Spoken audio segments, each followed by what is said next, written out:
Welcome to Born on the Bayou Sports, a Houston sports show made for Houstonians by Houstonians. Join Tim Costello and Scott Barzilla every week as they break down the latest in Houston Astros, Rockets, and Texans news. Tim's a former minor league broadcaster, and Scott has written 2 books on the Baseball Hall of Fame. Yeah, if Javier could get it figured out, it would make things a lot easier because he was that guy everybody was counting on this year to be a Cy Young candidate, take that big step forward and help anchor this rotation with Fromber. Since he's come to Houston, you can look at the development of guys like Carlos Correa defensively, Jeremy Pena defensively. I mean, you can Alex Bregman's, certainly I think a better than average third baseman. And now you're putting teams in 3rd and 8, 3rd and 7, 3rd and 9. Now here comes Will Anderson. Pin back your ears, let's go. So if you're Bayou born and bred, or just like spending time in the H, sit down, relax, and stay Houston strong.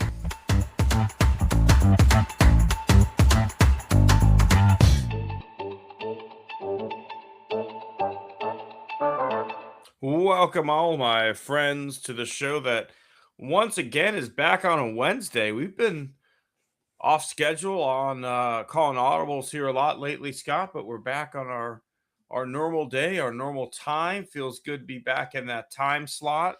A lot of changes in the world, a lot of changes in Houston. I have a dog now. I mean, a lot going on in the world.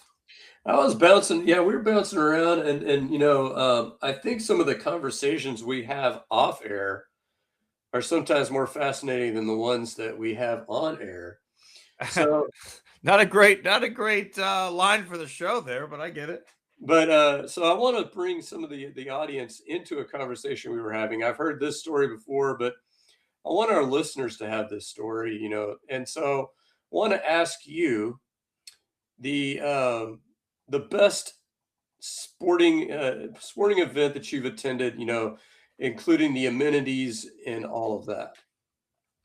Well, I guess not to tip my hand too much later, but the one I went to this weekend was the reason that conversation came up. That was pretty great. I've sat courtside at a Rockets game with my dad. That was pretty cool. Like I could have slapped a player in the back of the head if I wanted to.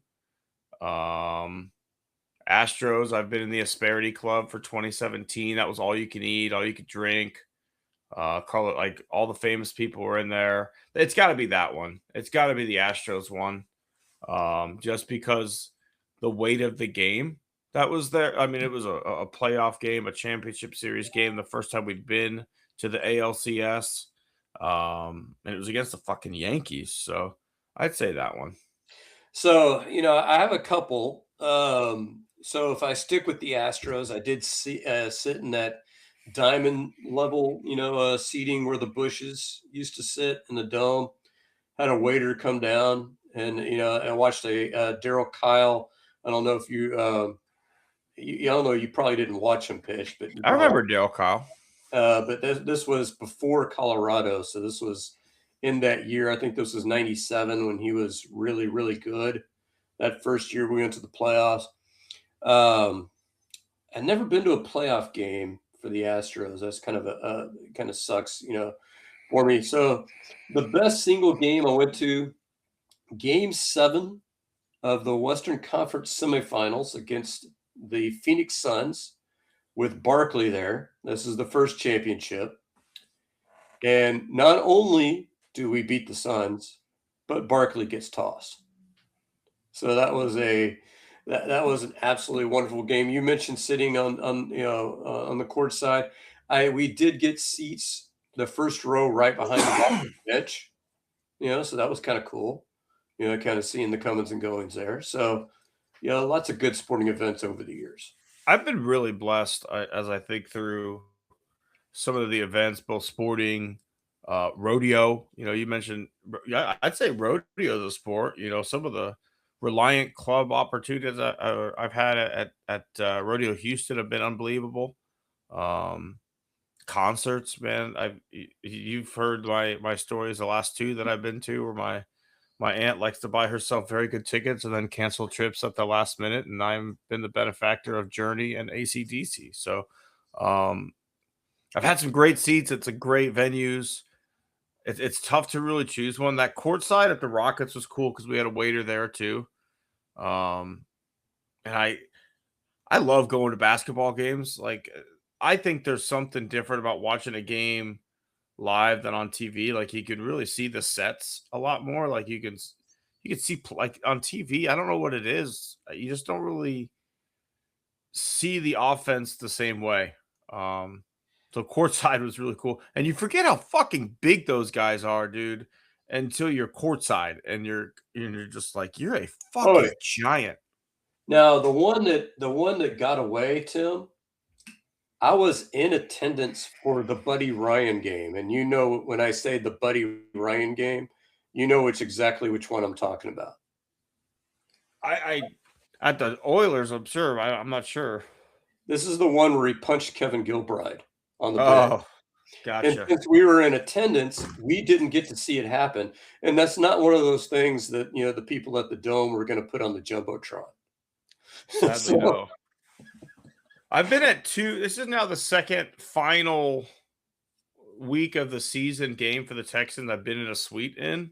The first one, I don't know if you remember when we randomly signed like late in the season, Jake Daylights DeLome. Oh, yeah, And yeah, yeah. Oh, yeah. he had like it was like the same year we had like Jeff Garcia.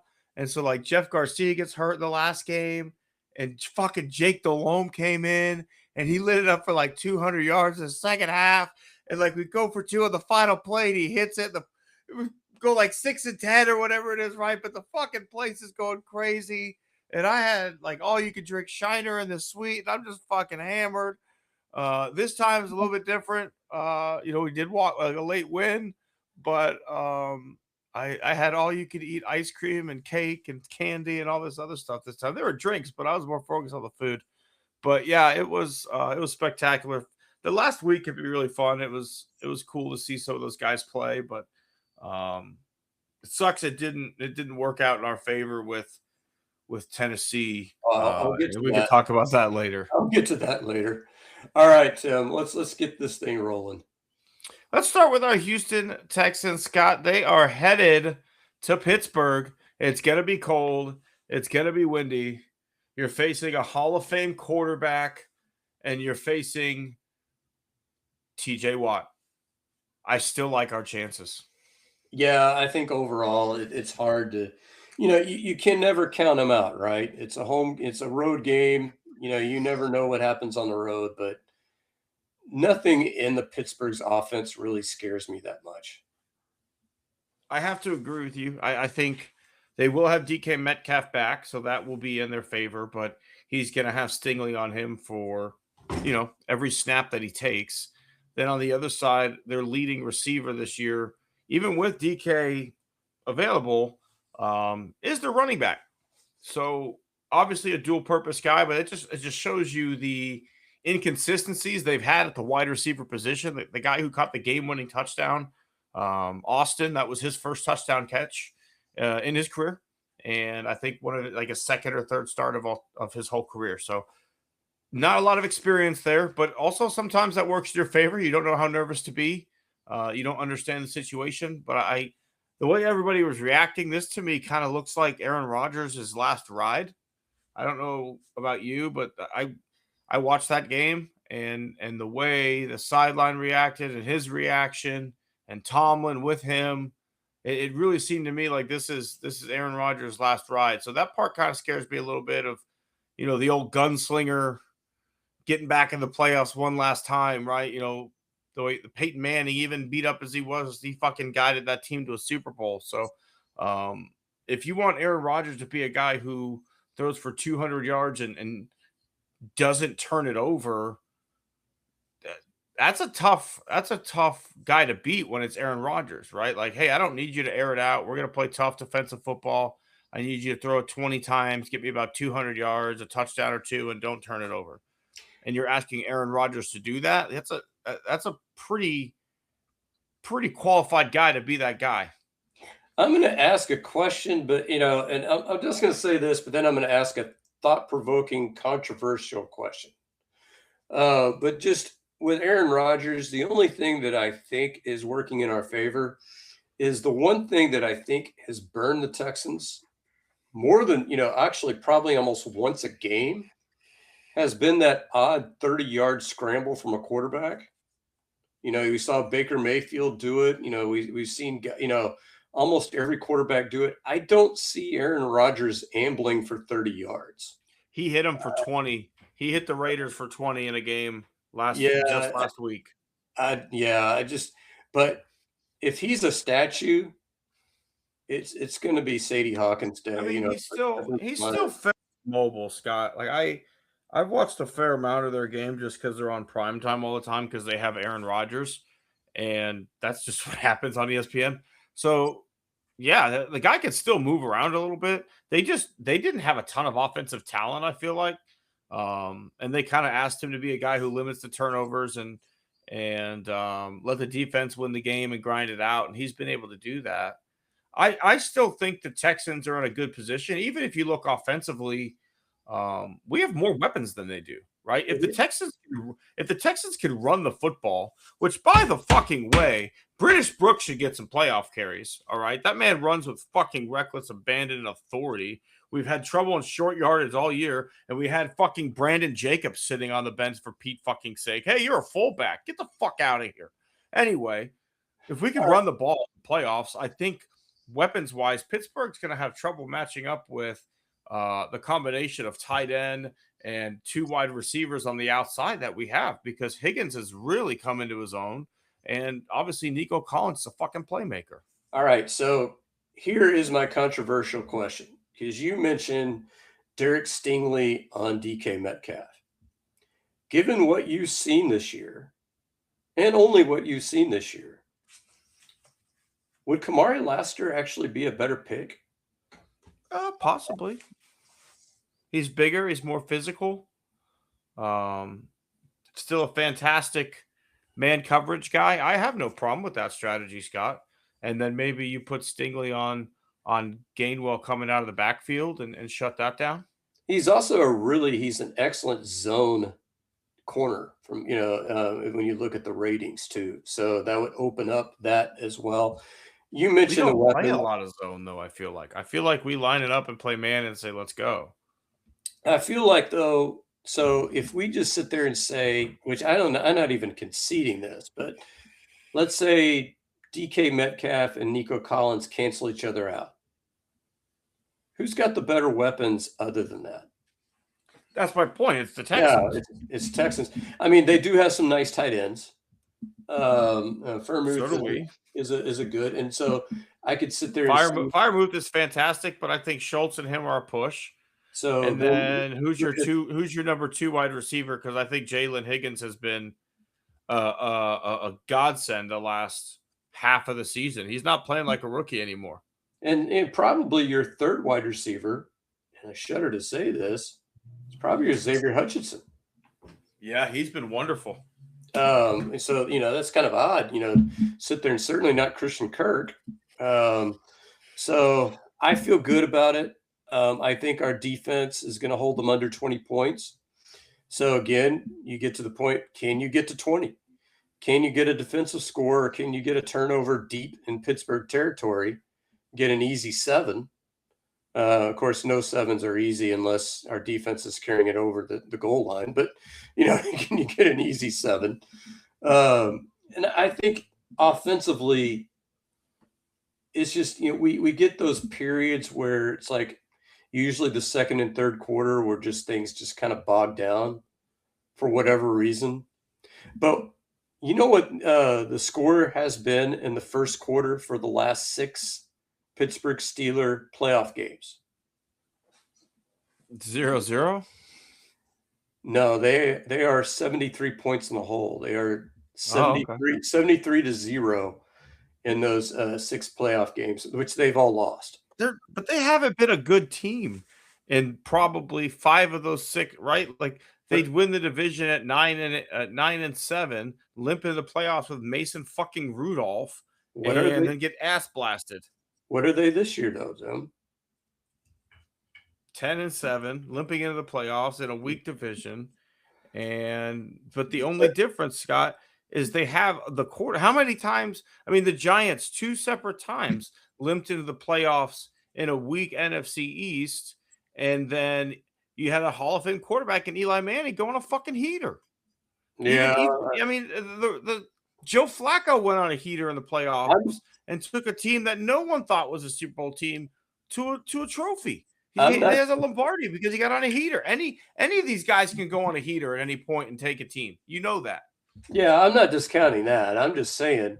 And somebody somebody called in, satellite radio and made a point. There's talk that if Mike Tomlin doesn't win this game, he's out. So do you realize if that were the case, that Zach Taylor would be the only coach to keep his job in the NFC North, in the AFC North, excuse me? And some would argue he was the one who should have been fired the most. Yeah, that has come up, certainly. There's no way. There's the fact that Tomlin made the playoffs this year. I mean, he won the game he had to win. Like at the end of the day, however, but that's what scares me. We are a team that loves to kick field goals. I've joked on this podcast that I want Jaime Fairbairn to be the all-time leading point scorer, so at least I have something to root for with all these field goals, right? Like, give me a rooting interest that like we're pushing towards a big goal, that we're taking down fucking Vinatieri. But when you go to Pittsburgh, like that's a different environment. We saw, we saw their kicker missed an extra point for the first time all season. We saw Loop miss the game winner. Again, he was already only 1 of 4 outside of 50 yards going into that. He's a rookie. There's other factors, but the wind blows in that fucking stadium. And it's not an easy kicking environment. Do we have a great kicker? Absolutely. But our offense is built around, hey, if we're 55 and in, and it's third down and long, run it up the middle to get a shorter field goal, right? Like that's how we play. We play to make sure that the field goal doesn't get any longer. And in an environment where it's tough for kickers, it is something to be aware of. I was wondering about that on Sunday night because I was like, on that last play where they just kind of knelt it, I was like, wouldn't you want to gain like maybe 5 more yards? Just make this a little bit closer. You make this more of an automatic, but I got your point. The Houston Texans, by the way, did set the NFL record for field goals in the season. Fairbairn. We are a field goal based offense. Fairbairn tied the record for individual field goals and missed 2 games. I mean, that's pretty stalwart right there. We did have would it surprise you, Scott, if I told you we won 21-17? But Fairbairn had 7 field goals. Somewhat, because that would break the franchise record. But yeah, no, I got your point. We did have an interesting conversation off air that I wanted to bring in here.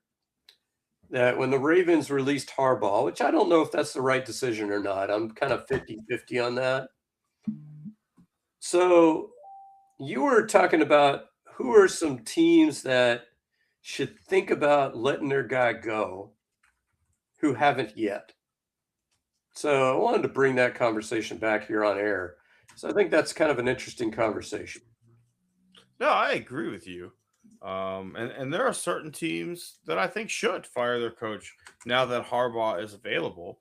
But the question, always is he available to you, right? Yeah. Are you able to go get him? Does he want to come to your organization, right? If you're the Dallas, and the reason we brought it up, right, was the Dallas Cowboys to me, I think are the ones that should really consider firing Schottenheimer and making a full court press to Harbaugh, saying like, yo, hey, let's all have one last ride. You take the reins. We'll back the fuck off. We'll do what we did with Parcells, where we promised him, and this time we'll mean it, that we'll stay out of the way. And that's what brought it up. You were, in that case at least, not for the Cowboys, but it does lead to, Pittsburgh. If you lose this game, would you fire Mike Tomlin and go hire John Harbaugh? I don't think so. I've got the team that I think would be perfect, and I think he would say yes to. And my problem with the Cowboys is when Schottenheimer was hired, I was I almost had to go to the hospital with, because I busted a gut, laughing so hard. But he did a hell of a job this year. Let's remember, they trade away their best defensive player right before the season. They have a guy die, he commits suicide in the middle of the season. I forgot about that. Yeah. And they make trades at the trade deadline, bring in a bunch of guys. And up until like the last 2 weeks of the season, they're still in the playoff hunt. So to me, I think if you give this team another defensive player or two and a defensive coordinator that knows what he's doing, Schottenheimer could be the right guy for the job. I'll tell you the organization I would definitely do it is the Detroit Lions. I don't think Campbell's winning. I don't think you win with Campbell. I just don't. He makes too many stupid decisions. I think he's a culture guy, but I think he needs strong coordinators, right? I think he's got a great thing going up there. I don't see how they would fire him. I don't see that happening. Because that's the thing, though. How about the Packers? Well, I want to know about the Packers. The thing about Harbaugh's a culture guy. So, I mean, to me, you're talking about a team that is absolutely loaded offensively. Absolutely loaded in Detroit. I mean, you can't argue that Dan Campbell made a bad hire. Like he got fired to replace Ben Johnson, right? Like you had a leading offense last year. You have 99% of the same components this year, just a different guy scheming it up, and you regressed in a big way. So you're not wrong there. But also Campbell lost both his coordinators. He lost his defensive coordinator and his offensive coordinator, which, hey, you got to develop guys from within because that's to be expected if you're good. I don't know, Scott. Like I feel like he just needs to make a better offensive coordinator hire because I think he ended up calling plays this year towards the end of the season. Yeah, he did. I don't think that's his forte either. See, to me, when I look at it, I look at coaches who I'm sitting there thinking you can't win with this guy.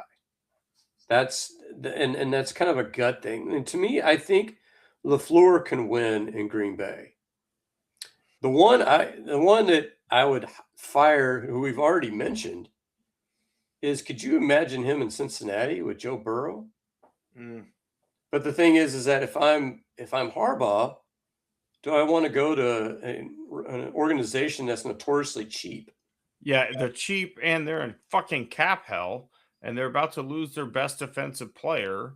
I wouldn't go there. He's going to have such a good list or ability to choose. I think depending on what the Cardinals do with Kyler, they're going to be in a bit of a cap situation, but they'll have a good pick. They've got offensive. They're kind of one of those quarterback away teams, at least on offense, right? You got McBride. You've got Marvin Harrison Jr. over there. You're going to have a high draft pick this year. Maybe you can get the kid from Oregon. If not, hey, come back next year. I think it's going to be a stronger class. You've got, I think the Raiders would be an interesting one with him and his brother in the same division. You had the first overall pick in the draft. You can get your quarterback for sure right there. And the Raiders have some good pieces, especially on defense. That'd be an interesting one to me, Scott. Harbaugh in Vegas, especially with Brady there as part of ownership of saying, hey, we'll give you a few years. We'll lay off. We'll let you make the decisions. I'm going to get more on this later, but I'm thinking of calling up if the Tennessee Titans hire Jason Garrett. I'm thinking about calling Jim Adler and doing a class action lawsuit, because how many of us are going to end up in the ER with a torn stomach muscle laughing so hard? Please do it. So I'm on there's like an NFL memes Facebook group that I'm a part of, and someone was trying to say like Jason Garrett would be, he was just too controlled by Jerry and all this other stuff. And I'm like, he was fired in less than 1 year by the Giants too. And they're like, all coaches get fired. I'm like, but the point was that Jerry was the problem. He goes somewhere else. He makes it less than 1 year. Like, I feel like Cam Ward needs a young, innovative coach like a Ben Johnson to realize, like, this guy's not a superstar, but he's got some skills. And if I use him the right way, I can take advantage of that. You don't need a guy who's been on the fucking TV set for 10 years pointing out what other people do wrong. Okay, that's great. But you know what? As a Texans fan, like, I hope they do hire him. I got the guy for you, Tom. Are you ready? Master motivator. Okay. Definite culture guy. Oh, we're going to say it at the same time. NFL head coaching experience. On the count of three. On the count of 3. 2, 3. One. Rex Ryan. David Culley. Oh. David Culley. I don't think that would be awesome. I think he was paid very handsomely to never coach no. again. Your favorite commentator, I'll just go one word, guess who I'm talking about. However,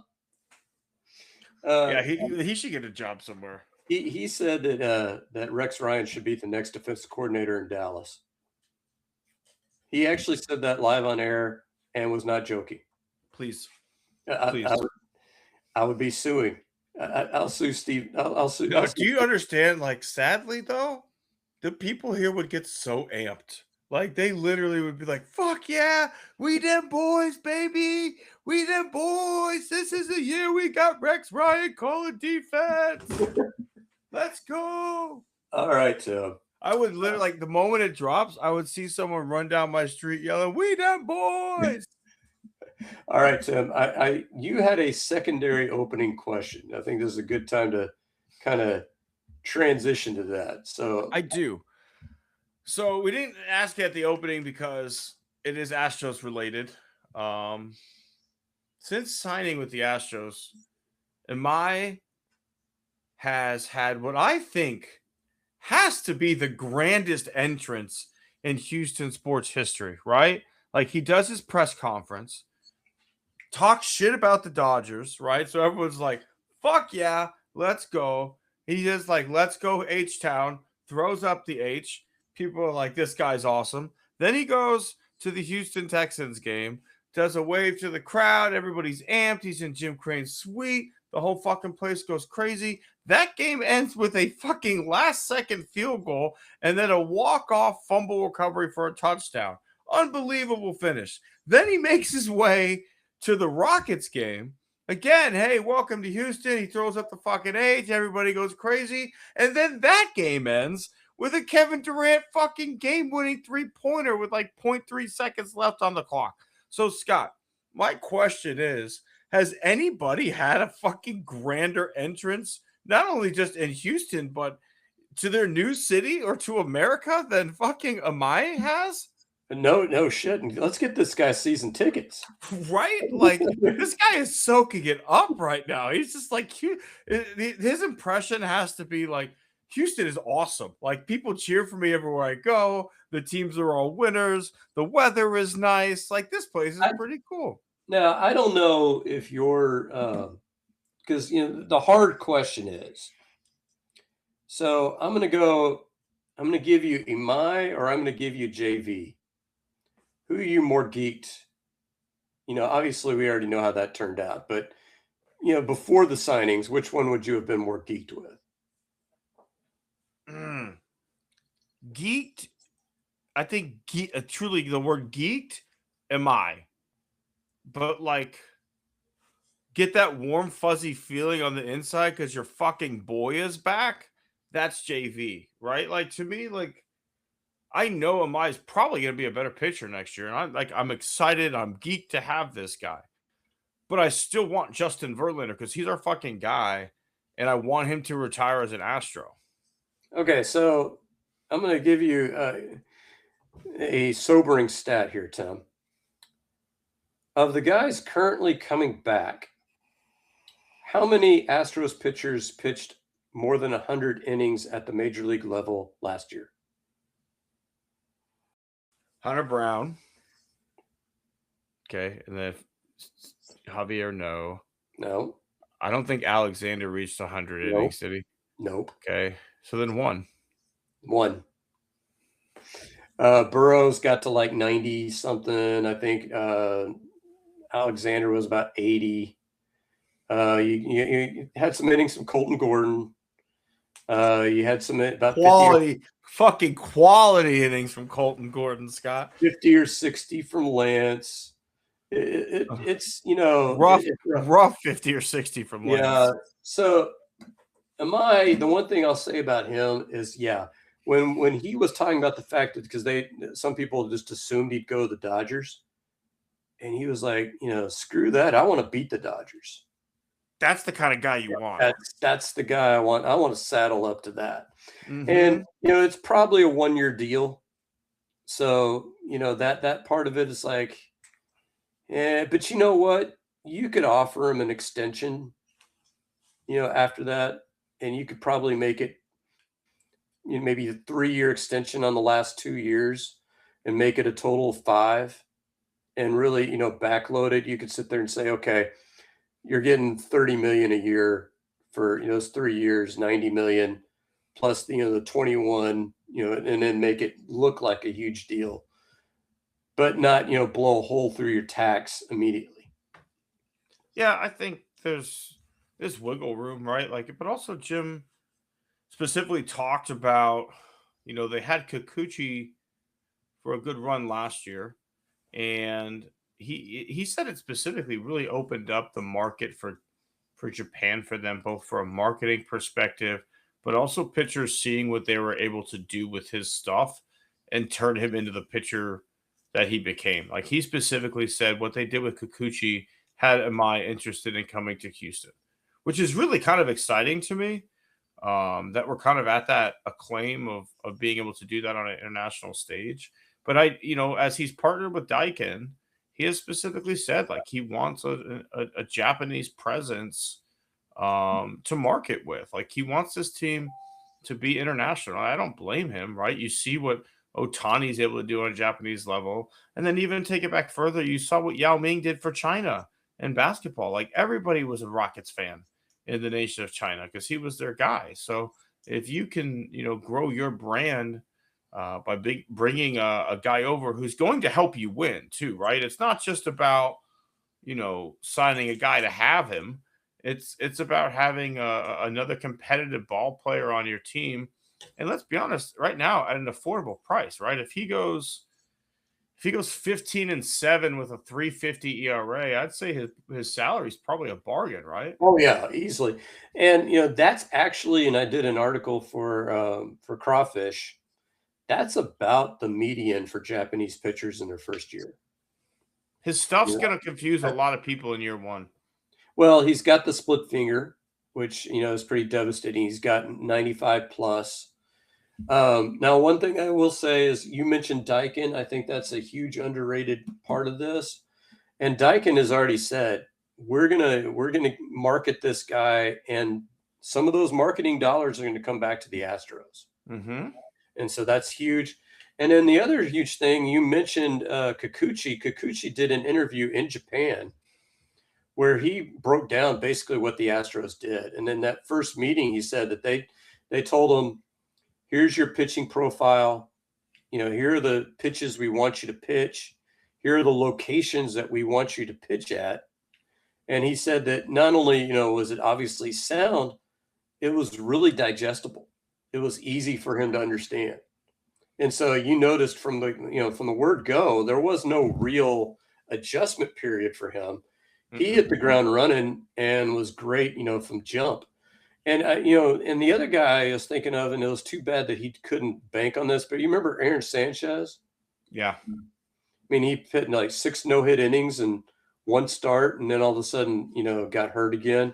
Yeah. But that's, the kind of thing that I could see. And they're signing other guys. Like, I'm interested to see what's going to happen with Ryan Weiss, in this system. We just signed a guy from the Marlins who was 10-2 in AAA as a reliever. Obviously, those are kind of iffy numbers, right? But who knows? Who knows with a lot of these guys? And especially on bullpen guys, Scott, like the Astros have a pretty good track record on turning around relievers that they see something, right? Like I think Souza's a great example. He got lit up like a fucking Christmas tree in Chicago, right, with the White Sox. Like this was not an effective reliever. Pretty sure he was DFA'd, and the Astros pick him up. And again, just like they do with Kikuchi, just like they do with everybody, it's like, hey, here's where you should be pitching. Here's how you should be pitching. We're gonna call games that way. Boom, different pitcher. Caleb Ort has bounced around many an organization before finding his way to Houston after being DFA'd, I believe, by the Braves. And again, boom, here we go. Ryan Stanek. How's he fucking looking outside of the Houston Astros organization? Not so hot, huh? I wonder why. All these guys that are relievers come here and find success and then go get their big payday, and they don't bring the knowledge with them. Like they don't ever go to their manager and be like, hey, the reason I was actually so good is because I really worked this part of the zone and these are the things that we did to be successful. They just go right back to what they did that was not successful for them. I think Kikuchi had a better year this year than most guys do in their year away from Houston, but I think Ryan Stanek's a great example of what happens when you get outside the warm graces of the Gulf Coast. Yeah, the only guy that I think has actually lasted and performed well is Phil Maton. I think he's the only Garrett guy. Cole too. Yeah, Garrett Cole, but Garrett Cole's like a premium pitcher. I'm talking about guys that are kind of fringy. Morton, yeah, has definitely made it. Because I think Kikuchi's. But he took what we gave him and ran with it, right? Like that's what Morton didn't pitch like he did as a Pirate or as a Philly, where he was a 2-seam guy. He became the 4-seam and a big fucking curveball guy, and he still pitched that way in Tampa. He still pitched that way in Atlanta. These other guys go back to pitching the ways that made them get fucking DFA'd. Kikuchi, I think his ERA was like 4 this year. So he's better than he was at his other stops, but not as good as he was in Houston. Now, some of that's probably the Angels. I can't imagine. That to me is an organization that you also might. Did you see who they're hot on the heels for? No, I did not. They are looking to get Nolan Arenado in there. I thought I saw Bregman was a category that they were interested in. They were sniffing around Arenado, which I would have to sue their organization for putting me in the hospital if they brought in Arenado.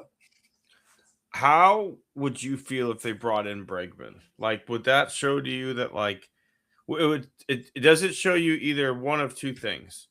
One, that the Angels are finally getting it right and serious about winning and bringing in a player that's going to turn things around, or B, Bregman said fuck it and took the payday. What does it say more? I'd have to see the terms because I saw that the Red Sox offered him $5,160, but I don't know that that's been confirmed. And to me, if that's true that that's the offer, I'd be like, why haven't you signed that deal already? I mean, to me, that's really good money for Bregman. So let's say he goes $5,180 to the Angels. Is that Alex Bregman saying fuck it, I'll take the payday and go play for the Angels and whatever, I don't care about winning? Or is that the Angels saying, you know what? We got rid of the cancer that is Anthony Rendon. We want to bring in a cornerstone player to go with Mike Trout. We want to reset the locker room culture. Bregman's a grinder. Which one is it? I would say that that's the Angels smoking some crack because, you said the cancer that is Anthony Rendon. Is that any different than the cancer that was Josh Hamilton or the cancer that was Gary Matthews Jr. or the cancer that was Justin Upton or the cancer that, I could go on and on and on and on. CJ Wilson, do you need me to keep going here, Tom? Albert Pujols. Yeah. Do you need me to keep going? I mean, I don't hate it. Troy Gloss. I'm just saying that he was good there. Troy Gloss was at least homegrown. Yeah. I mean, these other guys. I mean, it's just like I would wonder is that it's kind of like the quarterback conversation we had last week with the Jets. It's like, is Alex Bregman done? If he signs with the Angels, Like, I don't know. No, it's an honest question, right? Like, because I read that they're in pursuit of him. So at that point, is it like, hey, they're finally going after guys who are going to help them win? But, they probably thought Hamilton was a guy who was going to help them win. Gary Matthews Jr. was a dumb fucking. I think we all sat there going, what? Or Justin Upton. Justin Upton was pretty dumb too. I mean, he's had some good years. He's always been a good power hitter. I think they overpaid him, but I didn't think it was a bad move. He was a poor man's Adam Dunn, right? Like low average, high power. Here's another name for you. Sweet Mo Vaughn. Gotta love him. They've had so many. I mean, I get it. They've made a lot of poor free agent decisions, especially. Controversial. Right? Like it's always the four. Well, they're bringing in Kirby Yates to be their closer, Tim. Who? Kirby Yates. 39-year-old Kirby Yates had over a 5 ERA last year. There's your new closer. Do you really need a high expensive closer if you fucking are planning on winning 65 games? But then, why are you bringing in Alex Bregman if you're planning on winning 65 games? That's the real question. I don't know, Scott. Thank God we don't have to answer those questions, but we do have to answer one more before we start giving some awards away.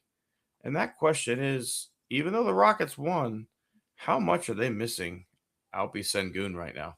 Oh, yeah. Huge. Absolutely huge. And I think they're playing Portland tonight. You hope they have enough to get through. And I don't know how long he's going to be out, but when we were watching that game live over at my parents' house and saw him twist the ankle with 1 minute, it's like, oh, fuck. And that game went, after that. I mean, they had like a 10-point lead at one point, but then all of a sudden the Bricklayers Union came out and it was just, the worst offensive basketball I've seen them play this year. Yeah, they just don't seem to have a plan sometimes without Alpi, and I still, in that moment, like, post up Kevin Durant and let him go to work down low, right? Like, we don't do that. Kevin Durant still floats on the wing. Like, his mid-range game is money. I don't understand why we don't let him go to work, right? Like, that just doesn't happen. I guess it fucks with the spacing. I don't know. The pick and roll game is nowhere near as good with Steven Adams as it is with Sengun. Capella does a better job on the pick and rolls just because he can get up better. The defense is still pretty good with Adams playing more. I have no issue with that. But I also think, and I'm sorry for saying this to the man, he had a great start to the season. He was a big spark for a while, but Okaji is he's downright unplayable, I think, at this point, Scott. Like, he's hit a couple shots of late, but for the most part, this guy is not an NBA player that should be getting minutes on a contending basketball team. Well, he served his purpose. He kind of, and I hate to bring up an Astros analogy. Are you going to give me some fucking humble right now? No. I'm not giving you that. He reminds me of El Rato. You know what I'm talking about with El Rato? I don't. Not off the top of my head with that nickname. If I gave the English name, The Rat. Are you talking about Fires? Yes, because in 2017, if you remember, it was like, I think it was June that year. Yeah, he had some big starts for us. He was the best Astros pitcher in June. And then after that, he was nothing. I think Oki's kind of, he had a good November. But now that, that we've gone into January, not so much. We were I got my McCollums mixed up. What do you think of TJ McCollum?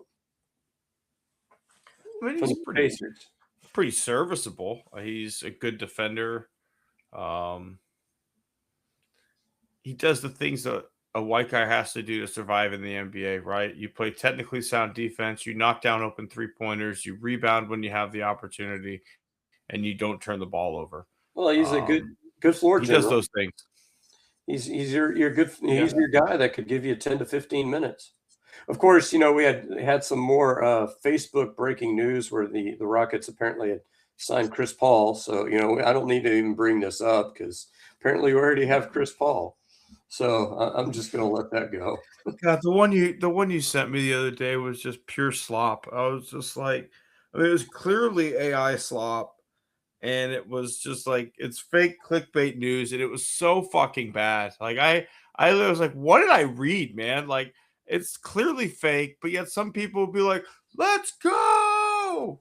I mean, could you imagine like back in the day? So back in my day, where you have like, so I'm gonna call in guy in the show. Can we trade Granville Waiters for Julius Irving? I'll hang up and listen.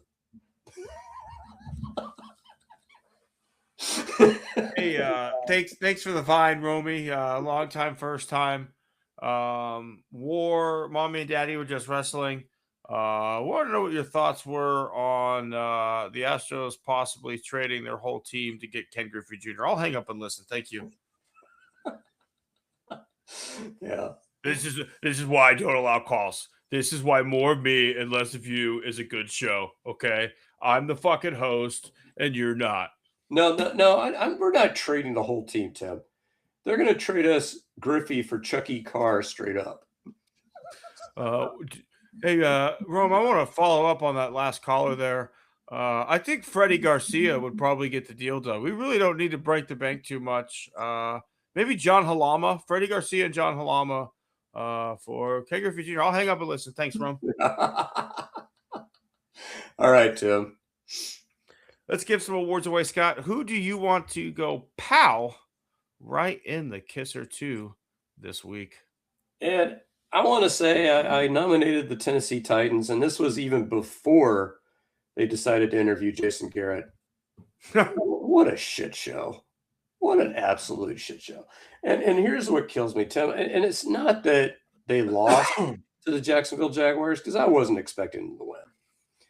You know, we were kind of getting geeked when they got up 7-0, and we were like, hey. What happened from there, Tim? Cam Ward got hurt, diving for the end zone to go 7-0, and then they got outscored 41-0 from that point. Can we be a little bit more competitive? I don't care who you got at quarterback. You shouldn't get your doors blown off like that, because, you know, Jacksonville's going to take their foot off the gas at some point, probably after halftime. So, you know, good Lord, you know, and I feel what makes me feel bad about this, Tim, is that we sat there and we played, you know, are we going to win this game with the schedule way back when we were 3-5? Did you have this team winning 9 consecutive games to close out the season?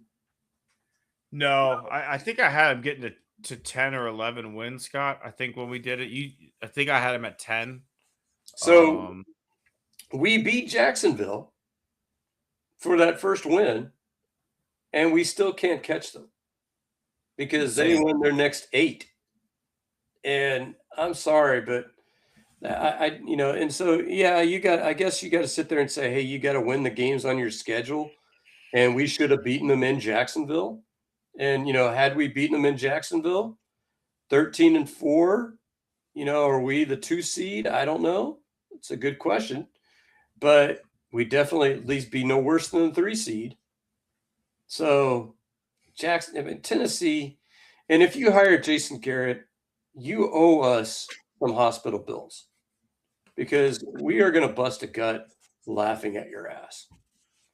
And to me, and Cam Ward is a Texan. I want him, you know, to do well, and you're just going to completely waste his career if you go that direction.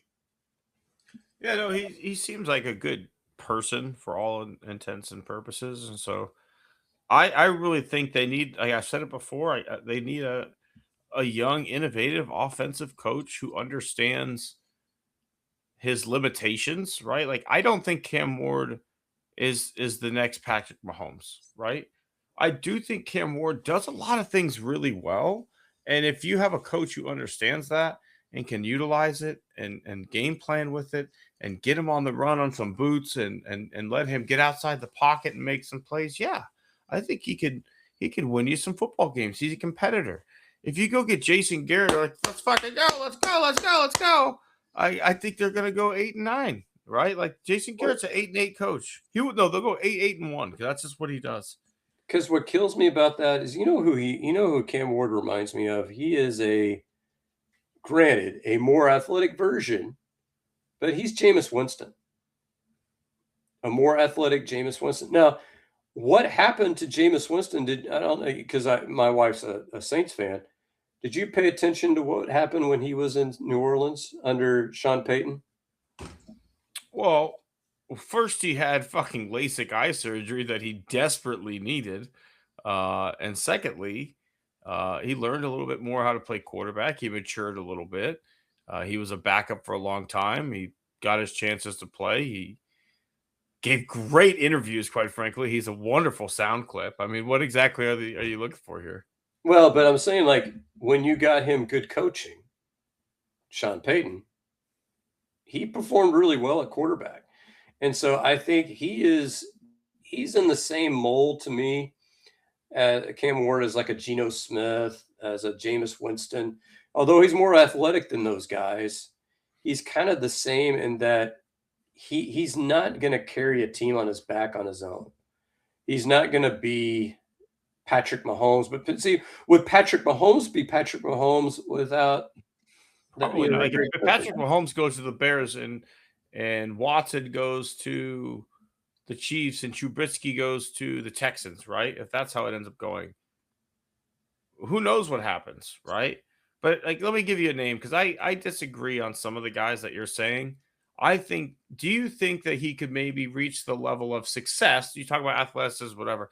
Could he reach the level of NFL success of Andy Dalton? Oh yeah, absolutely. But Andy Dalton again is, he's limited athletically, but again, it depends on what system you put him in. Andy Dalton was great in Cincinnati, not so much in his other stops. Yeah, I mean, he was great in Cincinnati when he had a litany of weapons and a ground game and all those other things too. But that's every quarterback. But I think that's kind of the ceiling for Cam Ward. I think he could be a guy in the right system who wins 10 to 11 games. He can compete for division championships. He can win maybe a round in the playoffs.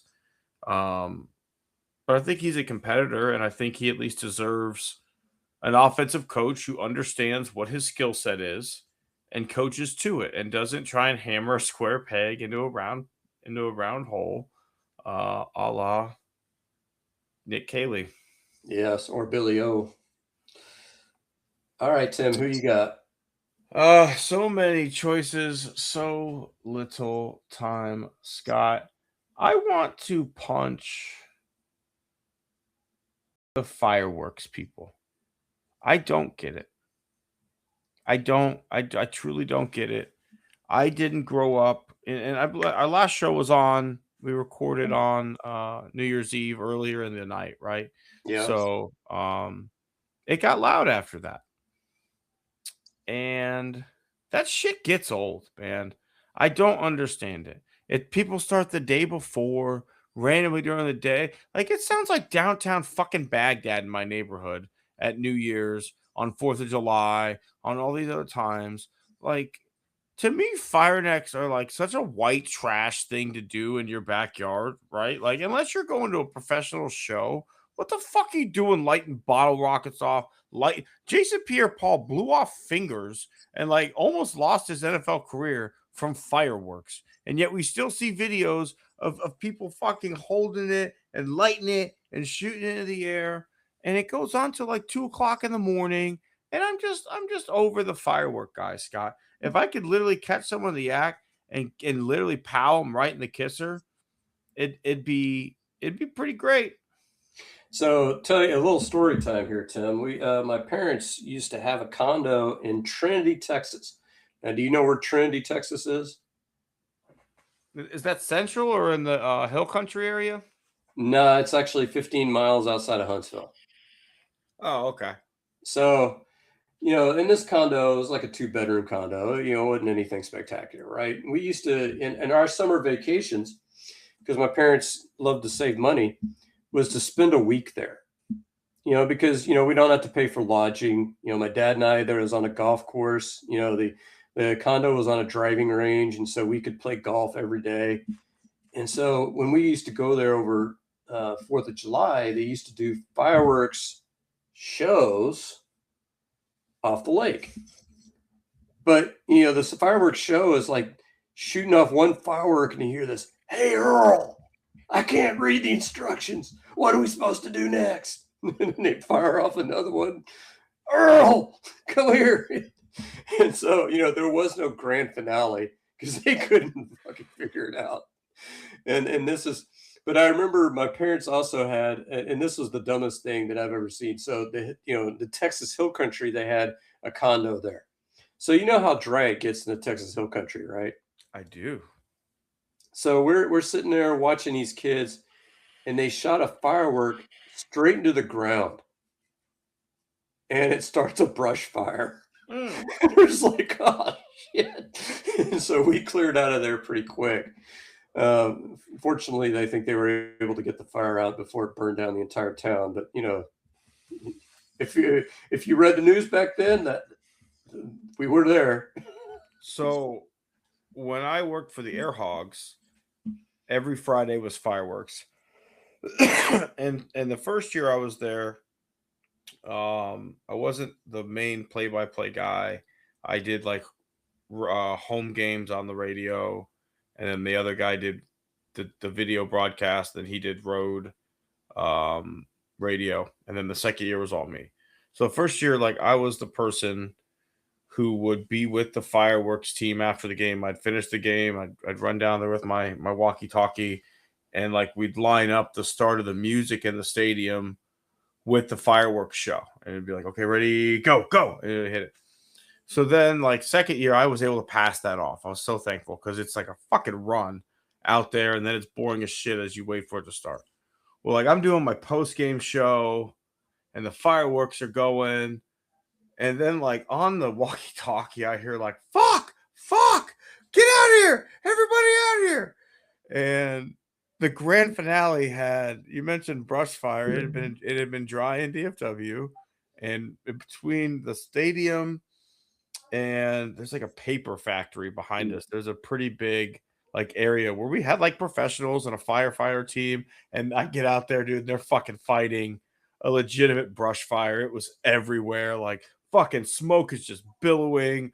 Grand Prairie is sending people out to put this thing out. Well, then like we show up to work the next day, just the whole thing is black. Like the whole fucking all the grass is gone. It is burned. They ended up like tearing into it later to build the cricket stadium, but like we started that process with a little slash and burn ourselves. Oh man. All right. Moving on to horse's ass. All right, Scott, who do you have for us this week as your horse's ass? So this is a common one for I think this is one of those is they're going to be like wearing the 5-time smoking jacket like on SNL, because I'm going the National Football League. So I have an article running tomorrow, Tim. I'm going to tease it here in Battle Red blog. Would you like to know how many times in the last 10 years an under 500 team has hosted a playoff game? In the last 10? Yes. 4. You're close. You almost got that's 3. You're really close. 7 different teams have had 9 wins or less in the last 10 years and have hosted a playoff team, including your hometown Houston Texans, I should add. So we were 9-7 one year. That's right. Under Billy O. Doesn't matter, Brian. AFC South champions. Okay. I have no problem with letting in all division champions in. I've got no problem with that. It's got a very NCAA tournament kind of feel, where you're letting in your automatic bids. This 8-22 team goes and wins its conference tournament, and everybody's jacked. And do we make those teams a 7 seed, Tim? No, they're like what, a 16? They're a play-in now. They're not, and so why are we having the Rams, who are right now the second best team in the NFC, because they've won a tiebreaker over the 49ers, the second best team in the NFC, Tim, are going on the road to play the 8-9 Carolina Panthers? You know, Trap game. the NBA figured this out decades ago. They figured this out decades ago. You seed them by their record. Who gives a shit if they won the division? Let them in the playoffs, sure. But Carolina Panthers should be a 7 seed. Now, if you reseeded the AFC, it wouldn't actually work out for the Texans. Because you know who our opponent would be if you just seeded by record? I feel like either Jacksonville or Buffalo, probably. It'd be Buffalo, and it'd be a home game because we beat up Buffalo, in the regular season. I don't want So Buffalo again. I'm happy with No, our matchup. no. I mean, I'm just saying. But as a generic NFL fan, which game is better? I get it. No, I get what you're saying. Because, to me, the Pittsburgh Steelers, they're a nice story.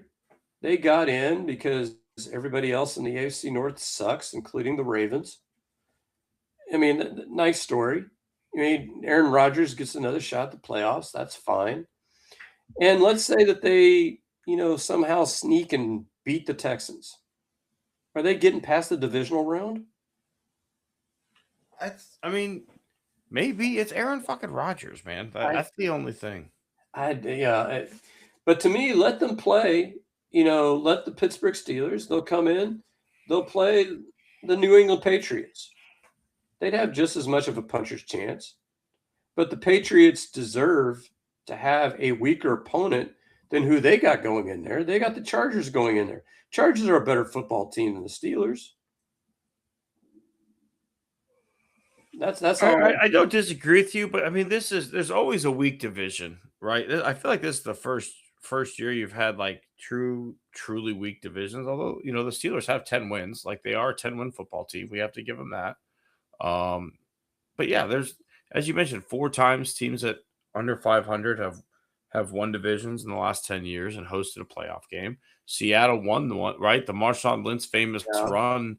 That team was 7-9 going into the playoffs. I believe the Bucks have won a division at 7-9. Yes. As have the Washington football team, as they were called back then. Yeah. So I mean, the AFC fucking East was a disaster for like 10 years, where I feel like the Cowboys were playing for 8-8 and the the NFC East championship like on Sunday night. How many years in a row, right? It would be Cowboys Eagles for the championship, and they're both like fucking 7-8 going into that game. And whoever could just go 500 will win the NFC East, right? But I mean, I think that's just the cyclical nature of the NFL. Like, divisions rise and fall. I don't know. The NFC South seems to always be a shit show, though. You're not going to fix that part of it, but to me, at least you can seed this thing correctly. Because you imagine in the NBA, some team going like 45 and it's happened to the Rockets. The Rockets were like a 5 seed, even though they won like 50 games one year, traveling to Utah as a 4 seed who won like 45. Yeah, I mean, to me, you got to fix that. You got to fix that. I don't disagree, Scott. I don't necessarily disagree. My horse's ass is the Miami Dolphins. We have heard for months that McDaniels is a dead man walking, right? Like you fired the GM. We all got it. There was no point in firing the coach mid-season, but we understood that this guy was 1 foot out the door. We watched the man have a mental breakdown over the course of like 8 weeks. He go from a pretty happy-looking guy to someone who looked like they were about to self-impose rehab on themselves by the end of this stretch. And yet Black Monday comes and goes, and Mike McDaniel still has his job. Tuesday comes and goes, still has his job. Wednesday comes and goes, and he still has his job. And I have to only assume at this point, Scott, that the Miami Dolphins are keeping this guy. And while I don't think that's maybe the bad decision, you've kind of publicly let it get out that this guy was on the Green Mile for 3 months now. And then like at the last fucking minute, you're like, sentence commuted. You're good to go. One more year, Mikey boy. Like, have some fucking balls, right? Like you're bringing in a new GM. Why wouldn't that GM want to start fresh with his own coach? Now you still haven't hired a GM, even though you fired yours in October. You're going to saddle that GM with a coach for probably 1 year. And the reason they probably haven't fired McDaniels is because they still haven't found a GM. So at this point, they're going to have the GM with a lame duck fucking coach for 1 year. He's going to get fired next year. And we're going to continue to watch the fucking meltdown that is Mike McDaniels in Miami. I don't understand any bit of this process, right? It's almost like it's like Penn State, where you were the first person to fire your coach, but the last person to find the next one. You literally had your GM gone. You haven't found a GM, and now you have a lame duck coach who everybody knows every GM is going to want to hire their own guy, right? Like, I just don't understand some of these organizations where you just air dirty laundry about a guy for months, and then you're like, nah, he's our guy. He's our guy. Why would you think we're going to fire him? Why would you think that? We love him.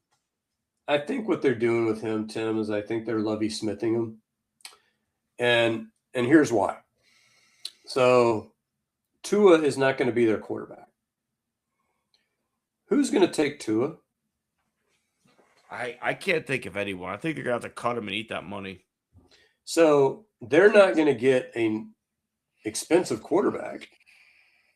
So who you got at quarterback right now? Quinn Ewers and the MILF hunter, Zach Wilson. So this would be like, and if they did get a new quarterback, you're not going to get a new quarterback because a new coach would want a new quarterback. So basically, you'd be pulling a Brian Daboll, where like we're going to get your new quarterback or you're fired. So I think what they're doing is, and this kind of feeds into your idea of making them a horse's ass, is where are you going with Quinn Ewers at quarterback? I mean, unless he's your tank commander, nowhere. Unless the goal is number 1 overall pick, let's go. I don't see him as a guy who is an effective NFL quarterback, right? Like I reluctantly had to watch a lot of his games because my brother was around, and I don't see a lot of arm strength. I don't see a ton of mobility. He's tough. I'll give him that. He's tough. But I don't see a guy who could sit there and work through 5 reads quickly and deliver the football. I just don't see it. Yeah, so if they are tanking, what's going to happen to McDaniels? Fired next year. And you're going to add in, like, say, a 3-14 record to his resume. Good luck finding another head job, if you're McDaniels. And so to me, he's getting screwed in this deal. And they're just basically saying we don't want to fire him right now because we don't want to bring in somebody new, only to have that guy suck in his first year. Agreed. I mean, you don't have a quarterback. You've committed large money to a guy who has the body of a 50-year-old man at this point. Like, let's take the concussions out of it, right? I'm not even talking about the concussions. He's had 2 hip surgeries. He's younger than me, and he's fucking had 2 hip surgeries. He's lost his mobility. Like, that escapability he had at Alabama is gone. So now he's just an undersized guy who doesn't have big arm strength. And now let's bring the concussions back in, who might have a little bit of a fucking problem with some processing quickly based on the fact that he's had fucking Billy Bob level concussions from Varsity Blues. And you can get out of hell. The Denver Broncos got out of Russell Wilson hell pretty quickly. But that's because they drafted Bo Nix. There is no Bo Nix in this draft. After the first 2 guys, I don't think there's anybody else left who is that level of quarterback. So you're going to be waiting. I think you can find some talent. I just don't think it depends on where you draft them, right? I don't think there's guys I would put big high grades on. Like, there's not a lot of first round quarterbacks. However, there are some guys or value to be had in the late second, early third who maybe could be a guy who helps you, maybe be a Davis Mills type guy, right? Like, could you find a Davis Mills in this draft in the 3rd round? Absolutely. Would you want to take that guy in the first because you're desperate for a quarterback? Absolutely not, right? Like, I think there's some opportunity cost involved there. But I don't think there's a Bo Nix level quarterback after the first two guys. That's fair. And I think that like Simpson is coming out from Alabama. He's a guy. Yeah, he's a guy that I could see developing in a certain system. But to your point, though, if McDaniels is being fleshed out, you're going to bring a guy in, you're going to develop him for 1 year, and then you're going to flesh out the coaching staff and bring in a new coaching staff. Again, and all this could have been avoided if you figured out your GM search in time. If you get a GM hired, before Black Monday, right, because you had time, then you could say, yeah, I want to have, but no, like, we're not going to rush this process. What the fuck? Why'd you fire him in October, right? Like, what was the plan there? Because now you're behind on your draft scouting. What does this GM care about? Who knows? What are the areas we want to scout? Who knows? What players do we want to keep on our roster? I don't fucking know. Yeah. All right. Ready for some good vibes here, Tim? Yeah, let's tip a cap, Scott. I am tipping my cap to Jimmy Crane because I'm sorry. I have been more geeked at an Astros move, but it's been a while. And to me, what makes me more geeked than anything is that this move came out of nowhere, and it's something we desperately needed. Like Hader came out of nowhere, but Hader wasn't a desperate need at the time because you had Ryan Presley, and you thought Ryan Presley was going to be pretty good, and so you had Brian Abreu, and you thought, okay, we're pretty good in the bullpen, but then you brought in Hader, and it's like, oh, okay. This is like, we're starving for starting pitching. And you brought in the guy who has, I think, the highest ceiling of any starting pitcher that was on the market. He has probably the lowest floor of your major arms. I mean, your guy in Philadelphia would probably have a much higher floor than what Ime would have had. But do you see him being as good as Ime could be? Yeah. I see, to me, I think he might realistically be when you look back 5 years from now, the best pitcher available on the market this year. And this is Jim Crane, who we have criticized for not spending. And, he is willing to spend money his way. He has proven that over and over and over and over again. So I got to tip my cap to him. We're competing. I don't know that this throws us over the Mariners as things stand, but I like our chances to compete because the Rangers are going to be ass. Yeah. The Angels are always ass. And I think the Athletics are basically. Hang on. Cannot call them that anymore. They lost that trademark. The team to move to Las Vegas that we don't know the name of yet. Go ahead, Scott. So their baseball team. So baseball team reminds me of the 1990s Rockies because you remember those numbers. They get slugged, but they can't pitch. Yeah, you remember the numbers they would put up. I mean, like Vinny Castilla, you had Dante Bichette, you had Larry Walker. I mean, those teams were, routinely guys were Ellis Burks, just, throwing up 40 bombs, and you're just like, wow. And then you watch their pitchers give up 40 bombs. Like, wow. And I think that's part of that is their environment. They're playing at Pacific Coast League Stadium, which is known for being a fucking launching pad. The Sacramento baseball team. I'm sorry. Future Las Vegas baseball team. So I could see headaches going to Sacramento. We've had headaches before going to Sacramento last year. I could see them being Nick Kurtz is a damn good ball player. Yeah. A damn good They've signed some guys long-term now too. Yeah. So I like what they're doing, but they just don't have the pitching. So to me, it's the Mariners and the Astros are bust right now in the AL West. Breaking news, Scott. Atlanta Hawks have traded Trae Young to the Washington Wizards. The Buzzards. For CJ McCollum and Corey Kispert. So Rockets are not going to be in on that one, as they said they weren't. But I agree with your tip. That's a great tip. One of the things we've talked about with Jim Crane before is he's basically told Dana Brown, like, look, you've got this much money to play with, right? If it's 180 or whatever it is, you've got this much money to play with. I don't care how you do it, right? Build me a competitive roster with this amount of money. I don't care if you trade players. I don't care if you let guys walk. I'd rather lose a guy a year or almost the Patriots approach, right? Like I'd rather let him walk a year early than a year late. Open up to foreign markets when it was Jeff Lunau in South America. Now we're looking in Asian markets as well.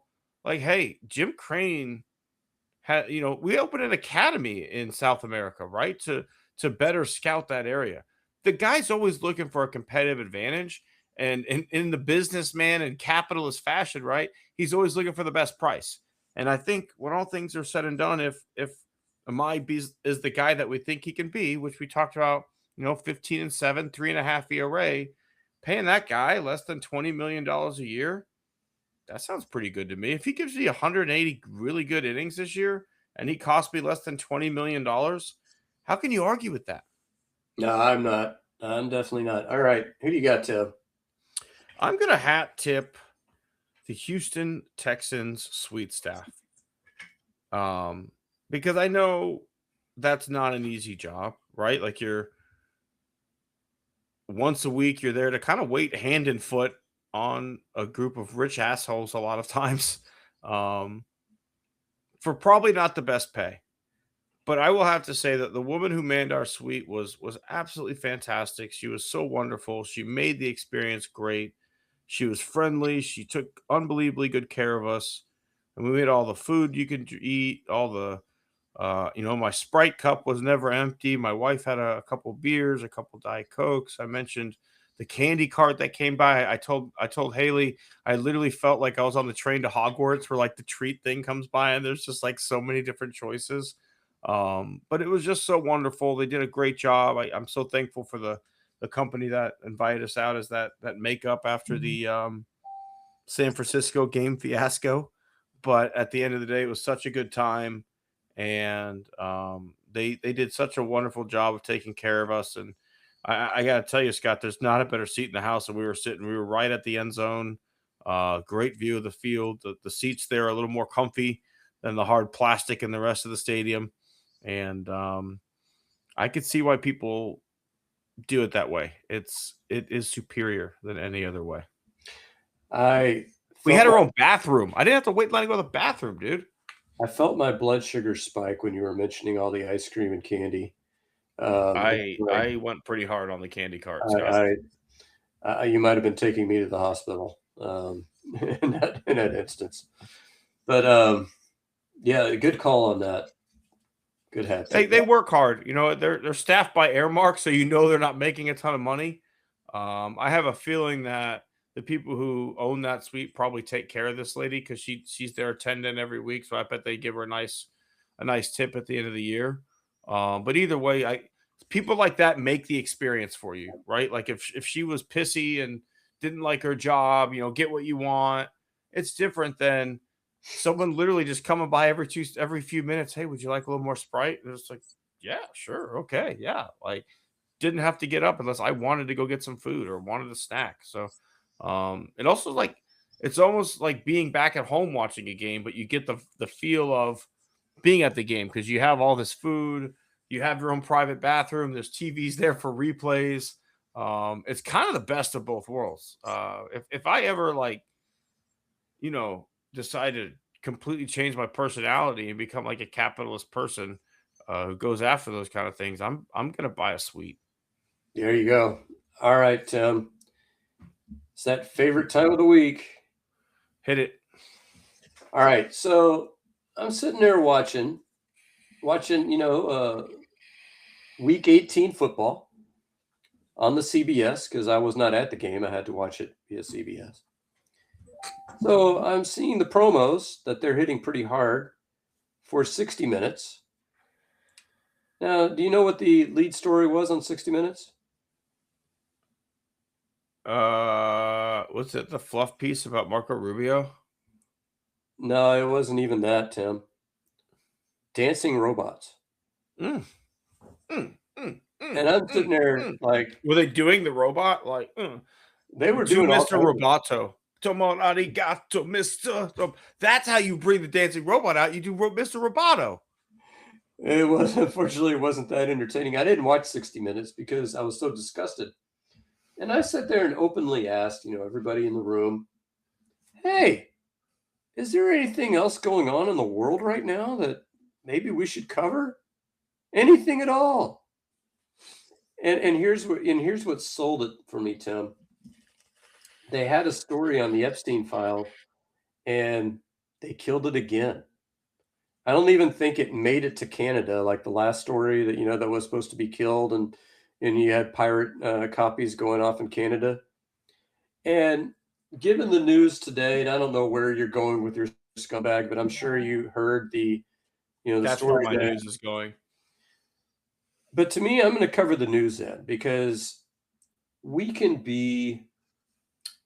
I almost had to laugh and cry. We have you ever seen the Knives Out series? No, I was asking you about that the other day when you said you were watching it. So there was one Glass Is it Onion movies or TV? It's movies, right? movies. So Okay. Daniel Craig plays a detective, and at the end, he was like, "I couldn't figure it out because it was so damn dumb." And he says, it's not, I'm looking for the complexities. There are no complexities. It's just freaking dumb. And that's what I feel like when I'm watching this president and this administration. It's just so damn dumb. And they say, "Oh yeah, we're going there for the oil," And I think that millions of Americans are looking for the complexities, and they're thinking, "Oh, we're not getting hoodwinked because he's being honest with us." It's like, no, it's just really damn dumb. And what we need for news organizations to actually report the news, actually tell us this is what's happening. And you can sit there and you can say it's not bad. We're not going to say it's bad, even though we all know it's bad. If you want to be, straight laced and we don't want to render any opinion because we're the news, but at least tell us what's happening. Like you had a story on the Epstein files, killed that. So you got a bunch of people. Like I have a coworker that doesn't know what's going on with the Epstein files because she's a Trumper and, just doesn't understand. And can somebody report the news? And I don't care if if it makes the administration look bad. That's what your job is. Your job, if it were Biden in the White House, you would be falling all over yourself to talk about how old he is, which he was. But now it's like, oh, we can't talk about how senile Donald Trump is. Oh, we can't do that.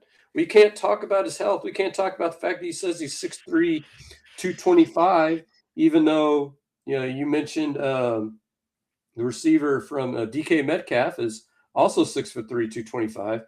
Yeah, when I see DK Metcalf standing right next to Donald Trump, I see doppelganger. I feel like I'm looking at twins. Athletes, baby. I can't tell the difference. Report the news. Just a couple of fucking athletes hanging out at the gym. Report the news. And I know you're going to get to the news of the day, and I'm going to probably have a lot to say on that as well, but we need news organizations right now more than ever. I'm sure you remember Kent State from 1970. Oh yeah, definitely. Well, Remember. not firsthand, but you remember. No, but no, I know what you're saying. Yeah.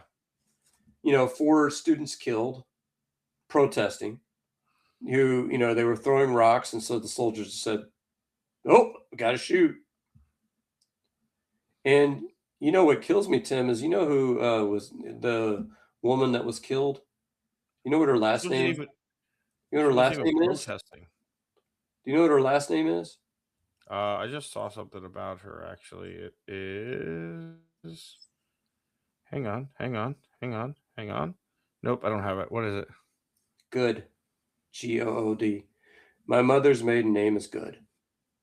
So, possibly I haven't looked into it, but maybe she's a distant relative. Certainly not Hispanic, you know, Swedish, because I know what my ancestry is. So, what are we doing? And why aren't the news covering this? Why aren't we covering it, because we're afraid we're not going to get access? You don't need access. He's going to lie to you anyway. Just report. He's already saying that that guy's in the hospital and lucky he's still alive. And that's like you can call. I don't know who the scumbag here is, Scott. It's ICE. It's Kristi Noem. It's the news who let this shit happen. But a fucking woman was murdered today in Minneapolis, straight up shot in the fucking face from point blank range 4 times because she didn't comply with orders that, quite frankly, those people have zero authority to give her. She is not an illegal immigrant. They're not near the border. There's no customs, anything. ICE has no authority. Like if I'm not breaking any laws, ICE has no authority over me, and I don't have to comply with any fucking order that they give me. Am I wrong in that? Well, and here's what kills me. You know when ICE came about? After 9/11? Yeah, ICE does not need to exist. We were safe for nearly, over 200 years as a country without ICE. Yep. No, ICE George just- Bush. Oh, George Bush is the reason this shit exists. We overreacted to a terrorist attack, and created the Department of Homeland Security, which created ICE, which allowed them to spy on us and do all the other things that they fucking do. But here we are, right? You've got a thug fucking army that shot a woman in the face. There is numerous witnesses, video evidence showing that like the car was not near the fucking officer. He stuck the gun in the window, shot her in the fucking face, and now we're literally talking about his bravery and that he's lucky to be alive. And there are people that will just soak it the fuck up, Scott, and they will just eat whatever up that fucking piece of shit has to say, even though there is video evidence otherwise. And I just don't know. I don't know where we go from here. Like we are literally in a fascist state. The news is refusing to tell the truth, and people who try to tell the truth are silenced. You can't tell me that's not authoritarian. You can't tell me that's not fascist. Trump is literally out there talking about how we have to win the midterms or he's going to be impeached. You fucking think? You've committed international crimes. You've murdered citizens, and you're like, I'm going to be impeached. You should be impeached, motherfucker. You should be in the goddamn fucking Hague. Oh, I got it, Tim. But coming to a town near you is going to be the Insurrection Act. We already know he's going to sit there and say, like, "Oh, you see, it's a revolt. I've got it, but see, if I'm the Hague, Donald, we got a special award for you. Why don't you come on down? Humanitarian Award of the Year. Yeah, you're getting the Hague Peace Prize, and we got a medal. We got a nice trophy with hands coming from hell, holding up a ball, and you know what? We'll even give you a cigarette boat. You got it all. All you need to do is get a private room. You get All a you private green room before you go on stage. All you need to do is come to our studios, and we will have a ceremony for you. Fit for a king. You have to say a ceremony fit for a king. Okay. Yeah, and I just don't, this whole Venezuelan thing. And I had a coworker teaches history, who sat there and said, "Well, y'all just against it because y'all hate Trump. This is no different than Osama bin Laden." It's like, well, last time I checked, Osama bin Laden was not the head of a state. He was the head of a terrorist group. Now, you could question whether or not it was wise to take him out. You can make that claim. But last time I checked, you couldn't remove the head of a sovereign state. Just, You can't. I last time I checked, I could let me be tell wrong. you, you're right. You're right. And you can't then steal that country's oil. And you then can't say, as president, I personally will be handling all the money that we get from the oil. That Oh, yeah. shit's gone. That's just go ahead and put that in the fucking bank, because where's that going to go? Well, I had this guy on Twitter said they have over $13 trillion worth of oil. Could you imagine if we sold it for even 25% of its value? $4 trillion, and we could pay down the national debt. How cool would that be? And it's like, yeah. And this guy responded, who's never thought of that? Let's steal stuff. I could be rich. Hey, guys, have you ever, there's this, I got a really good idea, Scott. What if we got a boat, okay? And we went up to other boats and we attacked that boat and stole stuff off of it and then sailed away. Do you think that'd be a good way to make some money, like on the open seas? Has anyone ever thought of this before, attacking other boats? See, what we ought to do, Tim, is we put an eye patch on. And then they can't do the retina scan because you're wearing an eye patch. Never know. And you know what else we could do? We could have birds. Yeah, and the birds can fly ahead and let us know what's coming. Yes, why has no one thought of this? And you know what else? If we lose an ankle or whatever, we'll just put a wooden one there. We don't even need limbs. We can have wooden limbs. You mentioned the parrot, confuse the hell of him. Why does he have a parrot? And gosh, nobody's, you're right, Tim. Nobody's thought of that. I can't believe that throughout history. Why is no one doing this? You could just sail right up to other boats. Scott, we go right after the Carnival Cruise Line. We'll be eating fat for days. We'll have tons of poker chips. Okay. We know those are basically worth money. If we steal all the poker chips, we then go on to another cruise as customers. Okay. And then just cash out. And if you're wearing the eye patch while you steal it, they won't be able to identify you when you take the eye patch off. I'll take it off. They'll never know it was me. We got robbed by a one-eyed man. We could wear a fake wooden leg, and then that would really confuse them. One-eyed peg leg guy, and then I just show up looking fucking normal. They'll never know it was me. We're going to be professional pirates. I think I'm going to name it pirateering, or is what we should call this act. I don't know. That sounds like a made-up word, Tim. I think it does, but we're going to claim it. Pirate. We're going to be pirates is what it's called. I wonder where the Pittsburgh baseball team came up with that. That's totally old and related. Maybe we should be. Pirates is a lot on the nose. Should we be Buccaneers? Is that a better term? Yeah, we could go with that. That sounds like a plan. All right, Scott. We've had our fun. The United States government is a fascist joke, and I'm scared for our future. But hey, we'll be back next week. It's gonna be fun. We think. Monday Night Football. I don't know about you, Scott. I was shocked that we didn't get the Saturday 3:00 game. I was calling it. I was clearing my schedule, ready to watch. But hey, Monday night it is. We'll be there. We hope we are back here next week talking about an exciting playoff win. That's right, Tim. We'll see everybody same time, same channel on Born on the Bayou Sports. We'll see everybody next week.